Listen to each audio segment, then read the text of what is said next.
मैं अंतिमा Agnihotri, department of botany, Pentium point technical college Rewa. Students, आप कैसे हैं? उम्मीद है कि अच्छे होंगे, घर में होंगे, सुरक्षित होंगे। आज का हमारा टॉपिक है वॉलवॉक्स। आज का हमारा टॉपिक है स्ट्रक्चर ऑफ वॉलवॉक्स। आप लोगों को बेसिक्स पढ़ाया गया था क्लास में। वॉलवॉक्स क्या है? वॉलवॉक्स एक एल्गी है, ये एक एल्गी है और ये इसमें क्लोरोफिल पिगमेंट की मात्रा ज़्यादा होती है। जैसा कि हम जानते हैं कि हम एल्गी को उसमें प्रेजेंट प्लास्टिड्स की द्वारा डिवाइड करते हैं। प्लास्टिड दो प्रकार के होते हैं, एक नॉन कलर मतलब कलरलेस और दूसरा कलरफुल। जो कलरफुल प्लास्टिड प्रेजेंट होते हैं, जिस भी प्लास्टिड की मात्रा ज़्यादा होती है, या हम ये कहें सिंपली कि जिस भी पिगमेंट की मात्रा ज़्यादा होती है उसे उस हिसाब से उस डिवीज़न में रख दिया जाता है। तो उसी के अकॉर्डिंग जो हमारा वॉलवॉक्स है ये एक ग्रीन एल्गी है, क्योंकि इसमें क्लोरोफिल बी की प्रेजेंस ज़्यादा होती है। अब अगर इसके स्ट्रक्चर की बात करें तो वॉलवॉक्स एक थैलस है। एल्गी का स्ट्रक्चर क्योंकि नॉन डिफरेंशिएटेड होता है, नॉन वेस्कुलर प्लांट है, लेकिन ये ऑटोट्रोपिक प्लांट है, तो नॉन वेस्कुलर होने की वजह से इसका स्ट्रक्चर एकदम से डिफरेंशिएट नहीं होता है रूट, स्टेम और लीफ में। इसलिए इस स्ट्रक्चर को हम क्या कहते हैं? थैलस।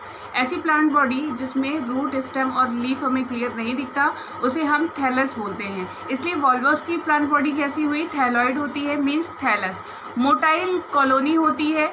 मोटाइल कॉलोनी होने का मतलब ये होता है कि इसकी सेल में फ्लैजिला प्रेजेंट होते हैं जो इसके मूवमेंट के लिए वर्क करते हैं।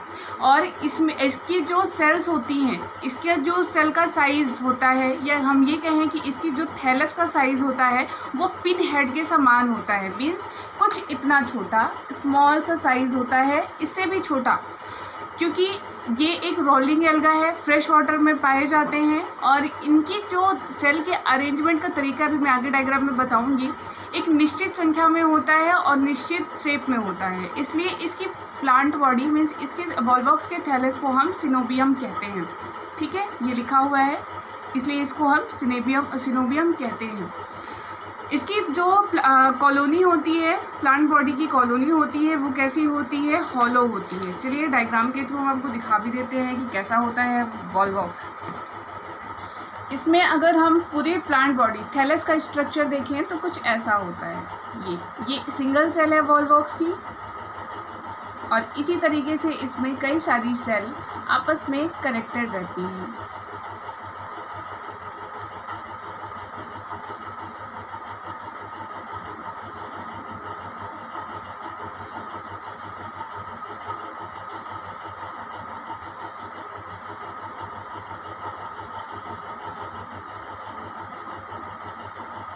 ये डायग्राम बना के मैं इसलिए बता रही हूँ क्योंकि बच्चों को हमेशा इसके डायग्राम बनाने में बहुत ज़्यादा कन्फ्यूज़न रहता है और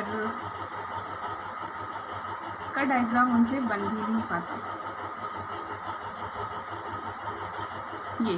ये सर्कुलर स्फेरिकल स्ट्रक्चर होता है और इसकी ये जो सेल्स जुड़ी हुई होती हैं आपस में, ये सिंगल सेल्स हैं, ये आपस में जुड़ी हुई होती है साइटोप्लाज्मिक कनेक्शन के थ्रू। अब यहाँ पे हम इसके अंदर भी इसी तरीके से कई सारी कॉलोनी भरी मतलब सेल्स भरी हुई होती हैं, और जब इसमें रिप्रोडक्शन की प्रोसेस होती है तो ये कहीं और सेल डिवीज़न करके कहीं और पे डेवलपमेंट नहीं करता, बल्कि इसकी जो ये प्लांट बॉडी थैलस का स्ट्रक्चर है, इसके अंदर ही नए प्लांट का निर्माण होता है। मतलब इस तरीके से नए डॉटर सिलोबियम का फॉर्मेशन इसके अंदर होने लगता है। जब वेजिटेटिव रिप्रोडक्शन होते हैं तो उसे हम गोनिडियम कहते हैं, और नई सेल डॉटर कॉलोनी जब बनती है तो इस तरीके से अलग ही सर्कुलर स्ट्रक्चर शो करने लगती है।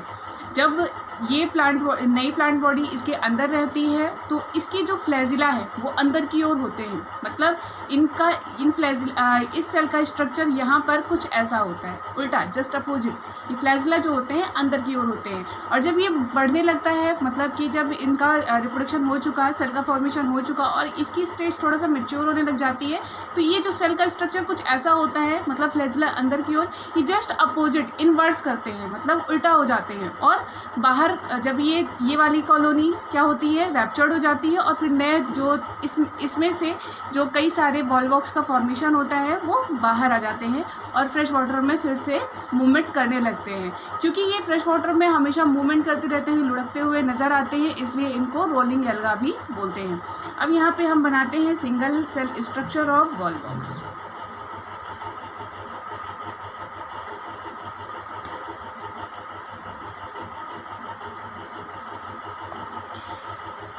वॉल्वॉक्स का सिंगल सेल स्ट्रक्चर कुछ ऐसा होता है, हम कह सकते हैं पेयर शेप, क्लेमेडोमोनास की तरह आकृति या पेयर शेप्ड, ठीक है। इसमें ये फ्लैजिला प्रेजेंट होते हैं। ये वाला पार्ट क्या है, ये फ्लैजिला, और यहाँ पर दो छोटे छोटे कॉन्ट्रैक्टाइल वैक्यूल होते हैं।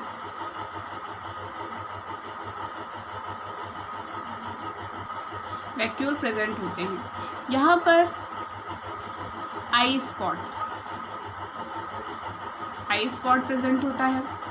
और जो क्लोरोप्लास्ट है, क्लोरोप्लास्ट का स्ट्रक्चर कैसा होता है, वॉल्वॉक्स में कप शेप्ड होता है इस तरीके से। ये पूरा ये कप नुमा आकृति, इसको हम थोड़ा सा डिफरेंट कलर से बना देते हैं। ये कप शेप्ड होता है, ठीक है। अब इधर क्या है, इधर पे आपका क्लोरोप्लास्ट पूरी तरीके से भरा हुआ है। और क्लोरोप्लास्ट में क्या होता है, क्लोरोप्लास्ट है मान लीजिए ये,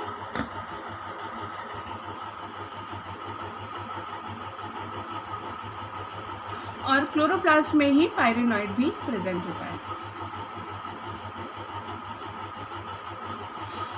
अब ये हो गया हमारे सिंगल सेल स्ट्रक्चर किसका, वॉल्वॉक्स का। इनका काम क्या है, इन सारी चीज़ें, ये सारी चीज़ें जो प्रेजेंट है इनका काम क्या है। बिना वजह तो कोई चीज़ प्रेजेंट हो नहीं सकती ना, इतनी सारी चीज़ें प्रेजेंट है, इनका कुछ काम ही है सेल के अंदर। तो फ्लैजिला का क्या काम होता है, मूवमेंट कराना, किसका, प्लांट को मूवमेंट कराना। और जो ये कॉन्ट्रैक्टाइल वैक्यूल है ये फ्लैजिला को अटैच करके रखता है। आई स्पॉट लाइट रिसेप्शन का काम करता है और ये लाइट के पास इस वॉल्वॉक्स की कॉलोनी को मूवमेंट कराना, वहीं पे प्रेजेंट रहने का काम करता है। ये कह सकते हैं एब्जॉर्ब करने का, लाइट को एब्जॉर्ब करने का काम करता है। क्लोरोप्लास्ट फोटोसिंथेसिस, और पायरेनॉइड जब फोटोसिंथेसिस हो जाती है तो उसको as a food material starch को रिजर्व करने का काम करता है। तो ये हो गए हमारा वॉल्वॉक्स का सिंपल स्ट्रक्चर। अब इसकी सिस्टमेटिक पोजीशन के बारे में थोड़ा सा पढ़ लेते हैं। Systematic position of Volvox. Division क्या है इसका, क्लोरोफाइटा है। किंगडम प्लांटी है, ऑब्वियसली किंगडम क्या है इसका, यहाँ पे लिखा नहीं है हमने, जनरली स्टूडेंट्स को पता होता है। किंगडम क्या है, प्लांटी है क्योंकि ये प्लांट है। डिवीज़न क्या है इसका, क्लोरोफाइटा। क्लास क्या है, क्लोरोफाइसी। ऑर्डर क्या है, वॉल्वोकेल्स। और फैमिली क्या है इसकी, वॉल्वोकेसी। और जीनस क्या है इसका, वॉल्वॉक्स। इन शॉर्ट इसके कुछ टर्म्स हैं, जैसे इसका जो, एक बार और स्टार्ट करते हैं स्टूडेंट्स। यहाँ पे इसका जो किंगडम है वो है Plantae, division Chlorophyta, class Chlorophyceae, order Volvocales, family Volvocaceae और जीनस वॉल्वॉक्स। बच्चों को हमेशा सिस्टमेटिक पोजीशन भूल जाती है, लेकिन मैं कुछ चीज़ें बता देती हूँ आपको। जब भी आपको स्ट्रक्चर लिखते हो तो वहाँ पे स्टार्ट ही हम कहाँ से करेंगे, अकरेंस से। सबसे पहले हमें लिखना रहता है अकरेंस, ये फर्स्ट पॉइंट होगा आपका। फिर उसके बाद सेकेंडली हमें लिखना है स्ट्रक्चर। ये लिखने का तरीका है, आंसर जब भी आप किसी भी प्लांट के बारे में लिखें तो आपको ऐसा ही लिखना है, स्ट्रक्चर आपको वहाँ पे लिखना भी है, विद डायग्राम आपको बनाना भी है। अगर आपको पूरे प्लांट का स्ट्रक्चर बन रहा है तो वो बनाइए और सिंगल सेल का स्ट्रक्चर भी बनाइए, ठीक है।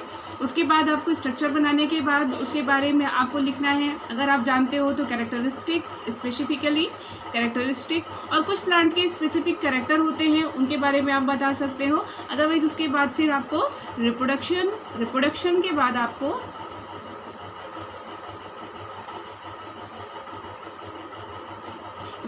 बाद आपको इसमें लिखना है सिस्टमेटिक पोजीशन।